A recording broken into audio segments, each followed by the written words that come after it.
Téléspectateurs de la Voix Sainte TV, bonjour, bienvenue à ce flash. Le président de l'Assemblée nationale de Côte d'Ivoire est rentré vendredi soir à Abidjan après avoir pris part à la 25e Assemblée régionale Afrique de l'Assemblée parlementaire de la francophonie au Maroc où il fut reçu à Fès par le roi Mohamed VI. Au constat, Souleymane Kamagaté alias Soul Toussoul, son chef du protocole suspecté dans l'affaire de cache d'armes à Bouaké, n'était pas présent à ses côtés, officiellement pour cause du décès de son frère et non du fait des poursuites judiciaires de la dite affaire selon des sources. Toutefois, Soul Toussoul a été de nouveau convoqué par la section de recherche de la gendarmerie d'Abidjan ce lundi 29 mai 2017 pour expliquer l'origine de ces armes retrouvées à son domicile de Bouaké. La ministre ivoirienne de l'Éducation nationale, de l'enseignement technique et de la formation professionnelle, Kandia Camara, a annoncé vendredi 26 mai 2017 que plus d'1 million de candidats sont en liste pour les examens scolaires à grand tirage qui démarrent le 6 juin prochain avec les épreuves écrites du certificat d'études primaires et élémentaires. Nous avons au total pour les examens scolaires de cette année 1 112 160 candidats, soit 242 910 pour le baccalauréat, 491 525 pour le certificat d'études primaires et élémentaires, 355 273 pour le brevet d'études du premier cycle et 22 452 candidats pour le test d'orientation en seconde, a expliqué Mme Camara, qui s'exprimait au cours du lancement des examens scolaires session 2017 dans la ville d'Agboville, à environ 79 km au nord-est d'Abidjan. Les conseils d'administration de la BRVM et DCBR se sont réunis en séminaire stratégique dimanche 28 mai 2017 au plateau à Abidjan sur le thème Stratégie, développement durable et impact de la technologie sur le développement des marchés de capitaux. Il a été question au cours de cette rencontre d'examiner les sujets majeurs qui découlent de l'évolution technologique et de la digitalisation des activités financières. Selon Edokossi Amenouf, les conseils d'administration se sont livrés à cet exercice afin de dégager des propositions de vision pour la BRVM, pour le DCBR avec des objectifs précis afin d'anticiper sur les défis de demain. Madame Dominique Ouattara, première dame de Côte d'Ivoire, a célébré les femmes du district d'Abidjan lors des festivités organisées à l'occasion de l'édition 2017 de la Fête des Mères, le samedi 27 mai 2017 au Palais de la Culture de Treichville. À cette occasion, l'épouse du chef de l'État a offert d'importants cadeaux aux femmes venues de l'ensemble des communes d'Abidjan. Selon la première dame, la Fête des Mères est l'opportunité de féliciter les mamans pour le travail remarquable qu'elles accomplissent chaque jour. Par ailleurs, les 10 doyens de la commune de Treichville présentes à ces cérémonies ont reçu des dons de la part de Madame Dominique Ouattara. Ouvrons à présent la page sport de ce flash.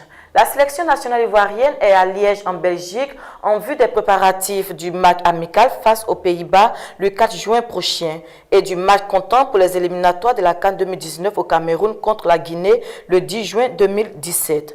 De ce fait, le regroupement des 27 joueurs sélectionnés par Marc Wilmot, le coach des éléphants, s'est effectué sans l'actuel joueur de Crystal Palace en Angleterre, Wilfried Zaha. Au terme d'une 100e édition à Tour d'Italie, pas comme les autres, le néerlandais Tom Dumoulin s'est octroyé la victoire finale de la 100e finale du Tour Giro dimanche 28 mai 2017 à Milan. Suite à cette finale très serrée et indécise, Dumoulin a battu deux anciens lauréats, le Colombien Nairo Quintana, 2e à 31 secondes, et l'Italien Vincenzo Nibali, 3e à 40 secondes. Pour sa première participation, le Français Thibaut Pinot terminait à une honorable 4e place. En Allemagne, Angela Merkel a qualifié dimanche 28 mai 2017 de quasiment révolu l'époque où la confiance prévalait entre l'Europe et les États-Unis. Mise à rude épreuve lors du voyage en Europe du président américain Donald Trump et un sommet du G7 agité.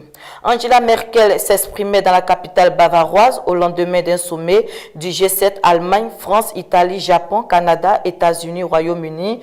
En Italie, où l'unité des 7 pays parmi les plus riches du monde s'est fissurée face à un Donald Trump refusant de s'engager en faveur de l'accord de Paris contre le réchauffement climatique.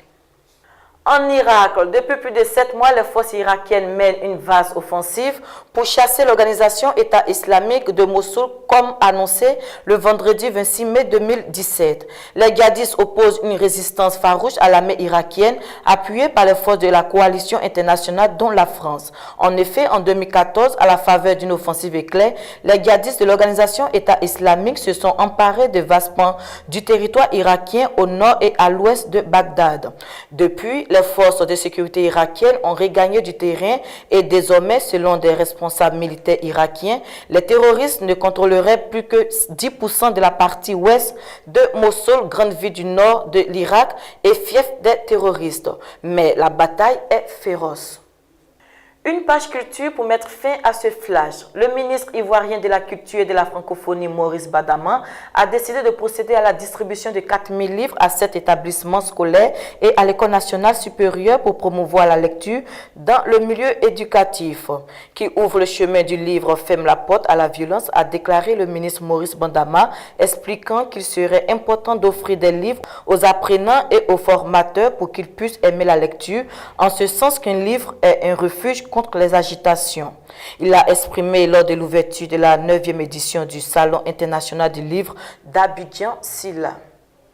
C'est tout pour ce flash d'information. Merci de l'avoir suivi. Bonne suite de programme sur la Voix Sainte Télévision.